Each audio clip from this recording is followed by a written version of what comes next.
Hey, what's going on, guys? John Chacon with Chacon Performance Training, johnchacon.com. Hope you all are having a fabulous weekend, and I hope that it is thoroughly going well for you. And I really mean that. Hopefully you're getting a chance to rest, relax, kind of recover from the holiday. Maybe you're still traveling, maybe not. But I got some stuff below that might motivate you, fire you up. One of the things I wanted to hit on was a couple of the tools I use for conditioning indoors, guys. A lot of people start questioning, or they start making up excuses that they can't condition indoors.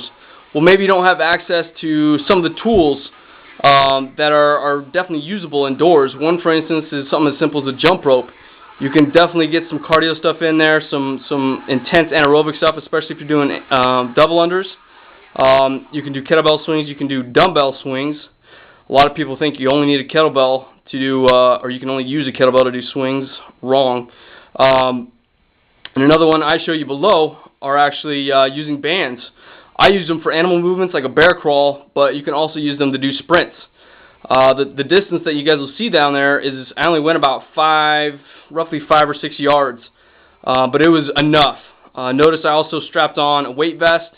If you need extra weight, all you got to do is just find a backpack or a bag somewhere in your house, put some weight in it, strap it on your back, and then just crawl, guys. Another thing that is very useful with the bear crawl, especially if you put the bands down really low, it actually forces you to keep your hips down, because a lot of people, when they start doing a bear crawl, they just stick their butt up in the air and keep their legs straight. Some people might argue what I was doing was like an alligator crawl, bear crawl, whatever. It's an animal, okay? But regardless, it teaches you to keep your hips down, which a lot of you guys would need for things like football and things like wrestling. It also drives that whole shin angle idea into your mind, especially if you're trying to pick up speed, if you're trying to get better on your acceleration, on your sprints, maybe your 40 time. You got to have that almost parallel shin angle from the beginning if you want to get good acceleration. It helps you get your feet under you and to lengthen out your stride at the beginning there to get some force underneath you. It's just a little pointer there, but you can experiment. You can do all kinds of animal movements. Heck, you could even do jumps with the bands.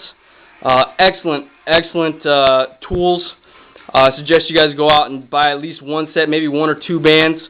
You'll see these red ones are awesome for just doing recovery type stuff, band pull-aparts, dislocators, good mornings, all kinds of stuff, shoulder presses.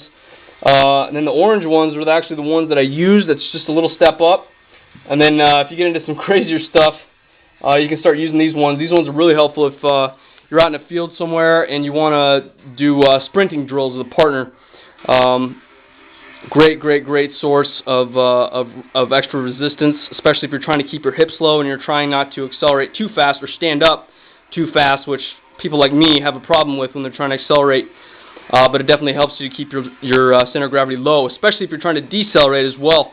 Helps you to people naturally tend to keep their backs up and stand up straight when they decelerate. I, again, am at fault for that. But the bands, because they're keeping that tension on you, they force you to slow down by dropping your hips and getting low the way we should all learn to decelerate properly. A lot of people always worry about acceleration, but very few worry about deceleration, especially not just with running, but also with jumping off of things like boxes or having to jump in a game. That's how a lot of injuries occur in games like volleyball or basketball, jumping and landing in the wrong direction. People don't know how to decelerate their body weight. So just another tool for you guys. Hope y'all got something else planned for the rest of your weekend. Hopefully you get some good training in. I'll post my training below as well, and throw some pointers for you guys who are trying to condition in the wintertime. I know some of you are just cooped up. I've been there, guys. I've been there. I lived in Colorado where the snow was packed high and you couldn't do much. But back then I was an excuse maker, and I just keep lifting weights. There's nothing wrong with lifting heavy weights, guys, but if you want to keep conditioned and be able to use that strength, you got to condition it somehow. All right, guys? Enjoy the rest of your weekend. I'll check in with you guys tomorrow. Take care. Peace.